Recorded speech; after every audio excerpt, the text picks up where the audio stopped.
ಮಕ್ಕಳು ಸಾಮಾಜಿಕ ಜಾಲತಾಣಗಳನ್ನು ಬಳಸುವುದರ ಮೇಲೆ ನಿರ್ಬಂಧಗಳು, ಮಿತಿಗಳು ಇರಬೇಕು ಎಂಬ ವಿಚಾರವಾಗಿ ವಿಶ್ವದಾದ್ಯಂತ ಈಗಾಗಲೇ ಪರ-ವಿರೋಧದ ಚರ್ಚೆಗಳು ನಡೆಯುತ್ತಿರುವ ಬೆನ್ನಲ್ಲೇ ಇದೀಗ ಆಸ್ಟ್ರೇಲಿಯಾ 16 ವರ್ಷಕ್ಕಿಂತ ಕಡಿಮೆ ವಯಸ್ಸಿನ ಮಕ್ಕಳು ಸಾಮಾಜಿಕ ಜಾಲತಾಣಗಳನ್ನು ಬಳಕೆ ಮಾಡುವಂತಿಲ್ಲ ಎಂದು ಕಾನೂನನ್ನು ರೂಪಿಸಿದೆ. ಮುಂಬರುವ ಡಿಸೆಂಬರ್ 10ರಂದು ಹೊಸ ಕಾನೂನು ಜಾರಿಗೆ ಬರಲಿದ್ದು, ಎಲ್ಲಾ ಸಾಮಾಜಿಕ ಮಾಧ್ಯಮ ಕಂಪನಿಗಳು ತಮ್ಮ ಬಳಕೆದಾರರು ಕನಿಷ್ಠ 16 ವರ್ಷದವರಾಗಿದ್ದಾರೆ ಎಂದು ಖಚಿತಪಡಿಸಿಕೊಳ್ಳಬೇಕಾಗಿದೆ.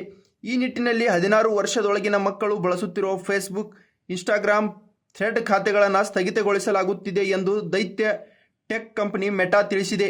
ಇನ್ನು ಹೊಸ ಕಾನೂನಿನ ಅನ್ವಯ ಡಿಸೆಂಬರ್ 10ರೊಳಗೆ 16 ವರ್ಷಕ್ಕಿಂತ ಕಡಿಮೆ ವಯಸ್ಸಿನ ಬಳಕೆದಾರರನ್ನ ತೆಗೆದುಹಾಕುವ ನಿಟ್ಟಿನಲ್ಲಿ ನಿರಂತರವಾಗಿ ಶ್ರಮಿಸುತ್ತಿದ್ದೇವೆ ಎಂದು ಮೆಟಾ ವಕ್ತಾರರು ಮಾಹಿತಿ ನೀಡಿದ್ದಾರೆ. ಈ ಹಿಂದೆ ಟಿಕ್ ಟಾಕ್ ಮತ್ತು ಯೂಟ್ಯೂಬ್ ಸೇರಿದಂತೆ ಪ್ರಮುಖ ಆನ್ಲೈನ್ ಪ್ಲಾಟ್ಫಾರ್ಮ್ಗಳು ಅಪ್ರಾಪ್ತ ವಯಸ್ಸಿನ ಬಳಕೆದಾರರನ್ನ ನಿರ್ಬಂಧಿಸಬೇಕೆಂದು ಆಸ್ಟ್ರೇಲಿಯಾ ಸರ್ಕಾರ ಒತ್ತಾಯಿಸಿತ್ತು. ಅಪ್ರಾಪ್ತ ವಯಸ್ಸಿನ ಬಳಕೆದಾರರನ್ನು ಹೊರಗಿಡುವ ಜವಾಬ್ದಾರಿಯುತ ಕ್ರಮ ಕೈಗೊಳ್ಳಲು ವೇದಿಕೆಗಳು ವಿಫಲವಾದರೆ 5.5 ಲಕ್ಷ ಆಸ್ಟ್ರೇಲಿಯನ್ ಡಾಲರ್ ಅಂದರೆ 289 ಕೋಟಿ ರೂಪಾಯಿ ದಂಡವನ್ನು ಎದುರಿಸಬೇಕಾಗುತ್ತದೆ ಎಂದು ಸರ್ಕಾರ ಎಚ್ಚರಿಸಿತ್ತು.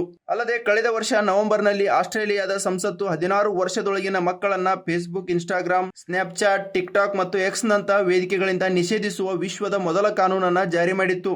ಈ ವೇಳೆ ಅದು ಯೂಟ್ಯೂಬ್ಗೆ ವಿನಾಯಿತಿಯನ್ನ ನೀಡಿತ್ತು ಅನ್ನೋದು ಗಮನಾರ್ಹ ಸಂಗತಿಯಾಗಿತ್ತು.